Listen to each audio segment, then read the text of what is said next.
Our guest tonight thinks he has a gotcha.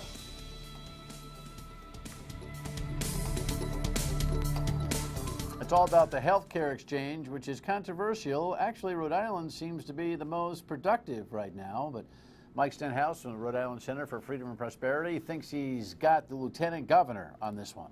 She supports the health exchange, but maybe back then she didn't. Elizabeth Roberts is our lieutenant governor, in case you're scoring at home.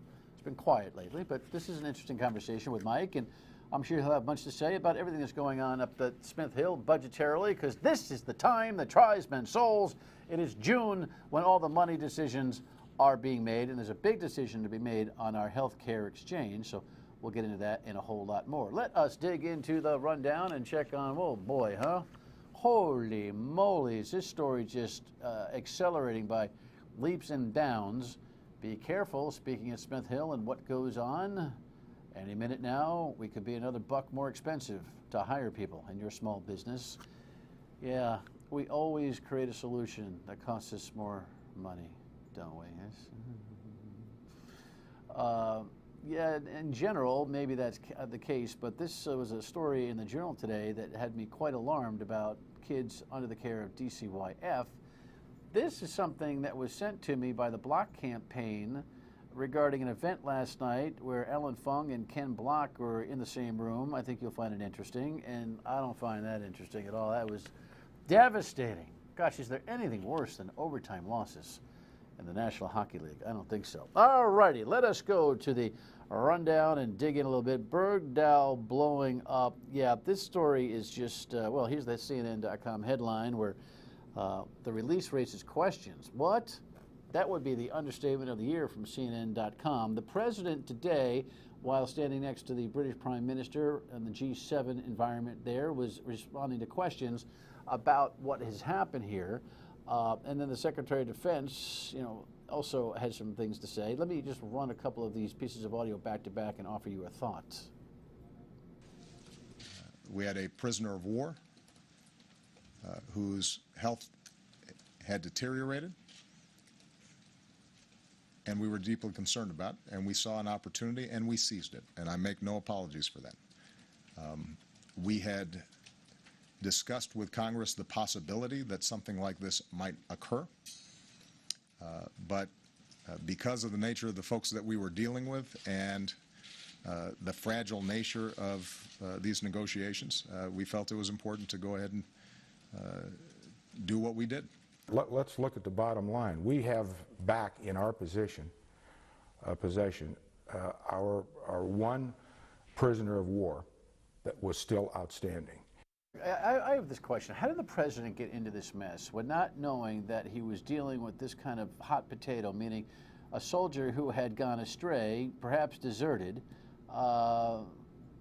The evidence that seems to be presented right now from soldiers who were talking, who reportedly worked with him, suggests that he was asking about, hey, what happens if I leave my weapons behind or if I lose them? Will that cost me a lot of dough? Whatever happens if you wander up into the mountains and by yourself? I mean, those kinds of things reportedly were being articulated by Sergeant Bergdahl before he, I guess, flew the coop and ended up inside Taliban, territory and possession and all that kind of stuff.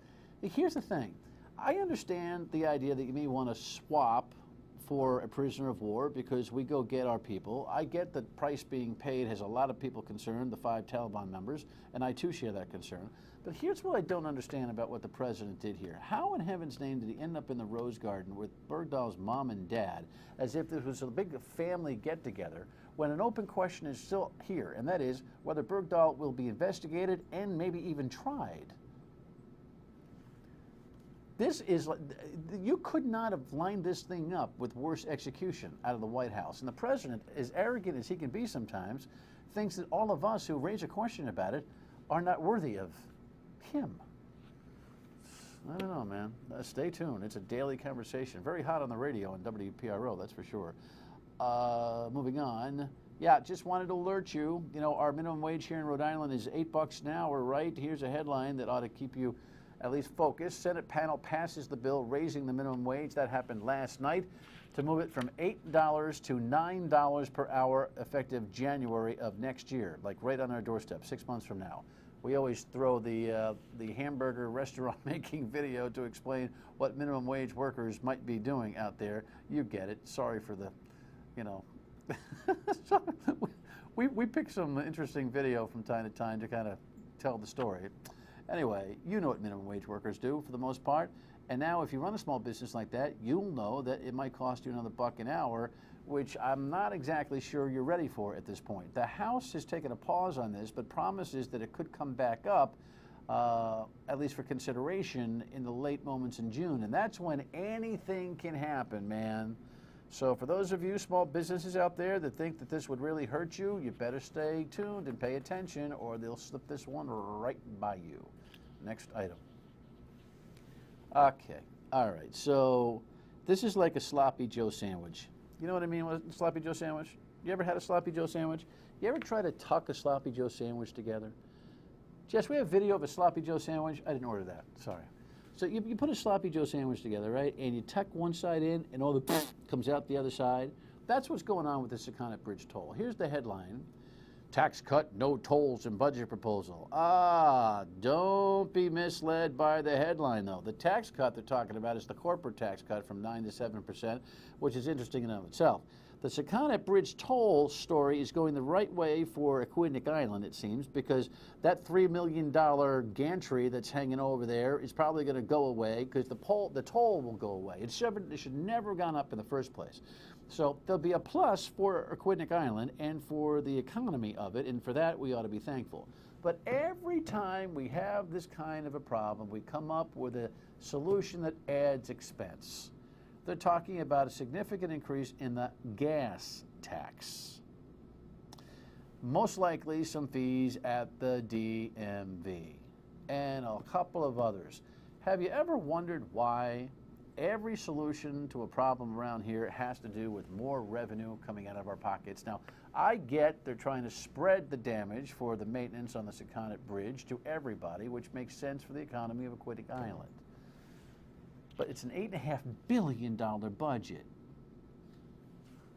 Can we find it inside it? Next. Ooh, this one is like, what? So this was a tough read today. Headline. In this story, it is suggested that kids under the care of DCYF are 3 times more likely to have these mind-altering drugs prescribed to them than kids who are in the regular Medicaid population. We talk a lot about overdoses from prescription drugs and the oxycodone and Vicodin problems, all that kind of stuff. When you've got little ones that are maybe, trouble, and you try to fix it by drugging them, and that's a problem. We got to pay more attention to this and probably bring some guests on to talk about it. But alerts, that's not good, and that ought to scare everybody. And we ought to have a large conversation about how we handle problem children who just grow up in problem situations. Next. Oh, this is kind of funny. So last night, I guess, the Republican candidates for governor, Ken Block and Ellen Fung, showed up at a North Kingstown Republican committee event. You know, the kind of thing where there are 8 people for this candidate and 9 people for this candidate, maybe 12 people are there who actually are going, I'm not sure who I want to be with. But these are the necessary on-the-ground political exercises that have to happen. So you remember that I was giving Ellen Fung, the mayor of Cranston, a hard time because he was dodging and weaving and maybe fibbing and maybe even just plain out lying about his polling data. He took umbrage with the idea that the Block poll had him 9 points up, meaning Block had Block up 9 points up. Then, when asked a few weeks back, Alan, do you have a poll? He said, not recently. Then his campaign manager spit up on the radio that, well, we did actually poll in May, but it showed us being in great shape. Nobody pressing him on, well, what was the head-to-head in your poll between Fung and Block? Then we found out from Alan Fung when he talked to my buddy Matt Allen on the radio the other day on WPRO that he doesn't really pay attention to the details of these polls, whatever. And then last night, he spits up this stuff in front of this group. This is courtesy of the Block campaign, who sent me this video, but the video speaks for itself. We've seen it in the public polls, I've seen it in my neighborhood. And I know I'm within the margin with Angel and tied in statistical decade with Gene. At this stage, He was asserting prior to that edit of the tape that Ken Block couldn't even beat Clay Pell because he had the data to prove it, and that's the guy who can't find his car. That got a little rise. But Alan Fung is asserting, if you didn't hear that clearly enough, that he's in a margin of error space with Angel Tavares, Democrat, and statistically tied, easy for me to say, and he's tied with Gina Raimondo. Stop laughing. And he doesn't have, what data where? I mean, these guys just sling it. It's like saying, you know what, Dan York's State of Mind, a brand new show on MyRI TV, actually tops the ratings. It's the #1 show in Southern New England, besting every newscast and sports event you'll ever see. Then you ask me where I got that from, and I say, I don't know. And finally, speaking of sports events, do you see this? Overtime loss. It hurts. We started out so good, 2-0. All right. I think he thinks he's got him. And he's next. Stay with us.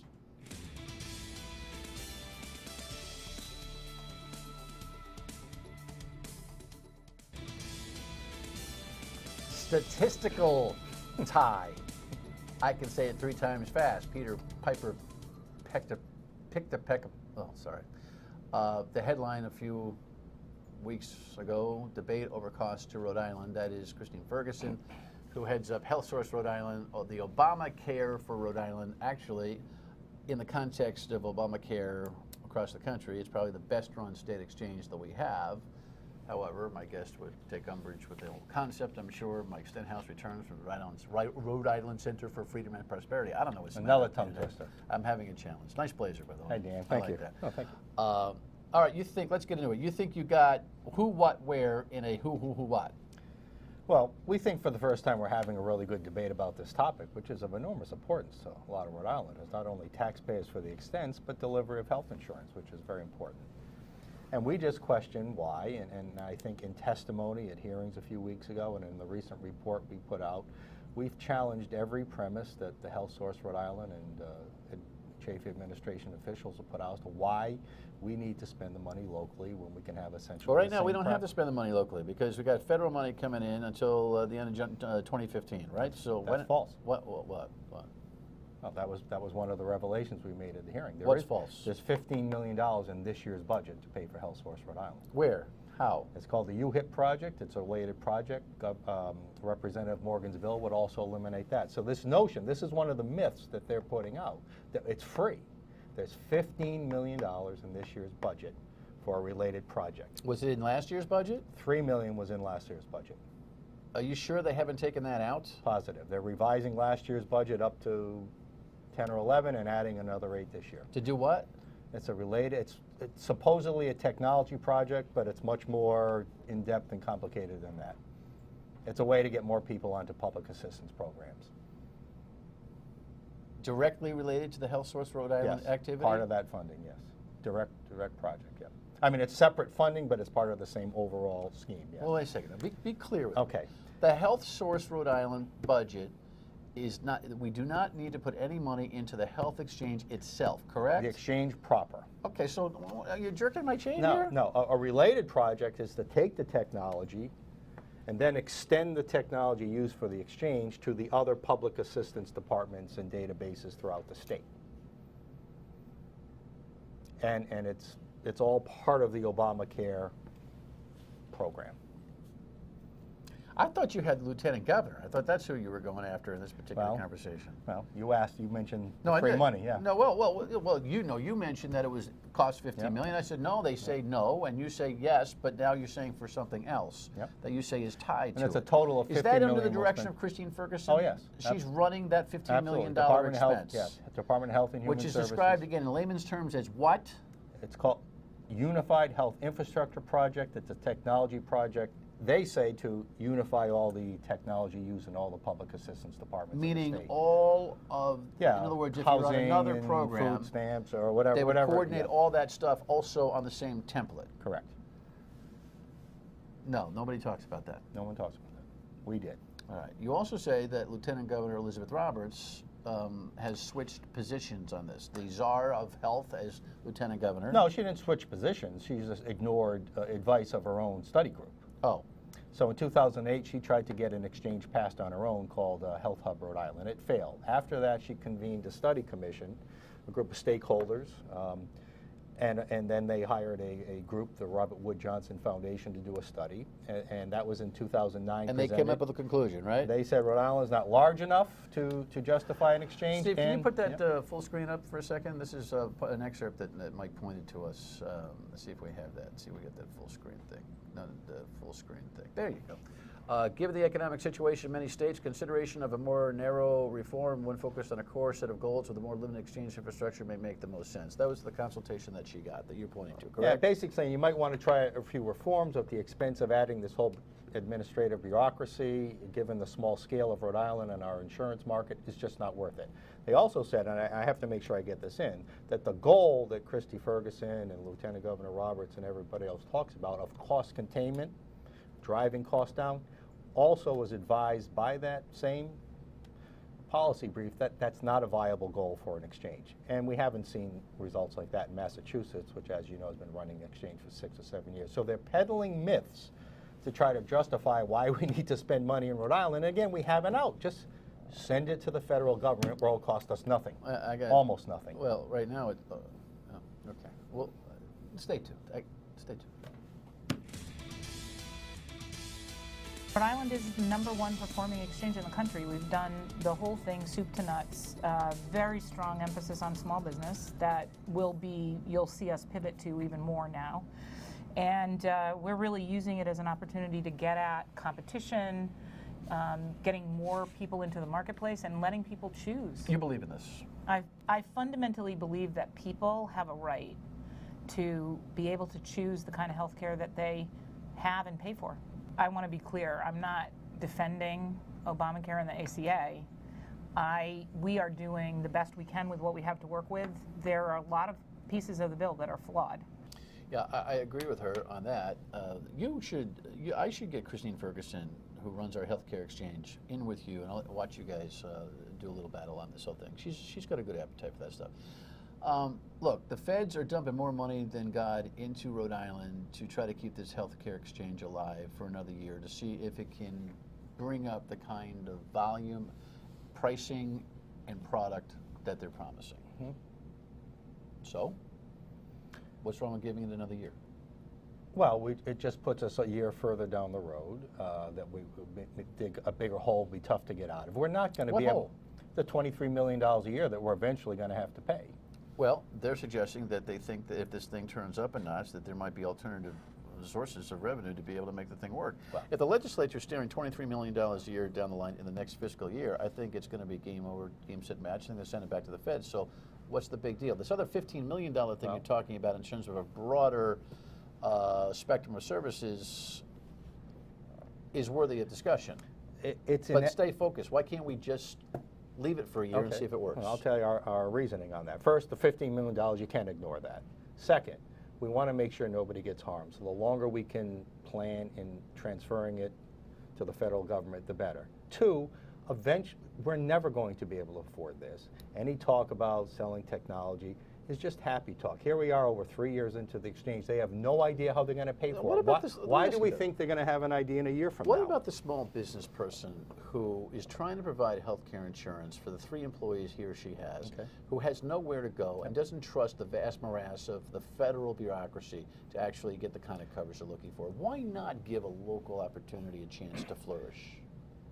Because study groups have said it's not the role of an exchange. It's not viable for an exchange to promise that they can reduce costs. It hasn't happened in Massachusetts. Why do Rhode Island officials think they can do something? There are plenty of individuals, depending on what kind of plan you had first, who have seen discounts in their individual insurance here with this exchange. If we want to reduce costs, we should do true free market things. We should get rid of the regulations, allow cross-border sales, allow mandate-like policies. That will reduce costs and increase options. More governmental control over this market, even if it's local control, is not the way to go. It's just more bureaucracy, more expense, more regulation. If you want lower costs, we need to open up competition, open up options. Similar to what Christine's saying, but she's not really doing that. She's just saying words. Well, she's trying to get multiple companies into this exchange to create the kind of shopping options that drive costs down. But you can't when you have the highest number of mandates in the country. There's very limited options you can put together, programs, when you have to do the A, B, C, D, and 79 other things, or 69 other things. I feel bad for the viewers and the taxpayers who just still can't make hide nor hair of this whole debate. Again, it's the idea, should we let the free market or the government try to run things? And the government running things is a proven failure. And sometimes the free market running things blows up too. Well, when we had Tom Segura on, we disagreed. I didn't get a chance to say, but it fails when it's overregulated. All right, rifreedom.org. You can read all about their logic, and we'll try to get those two together down the line. Michael, thank you. Okay, Dan. Your state of mind when we come back. This is how you get in touch. 228-1886 is the telephone number. State of mind at myritv.com.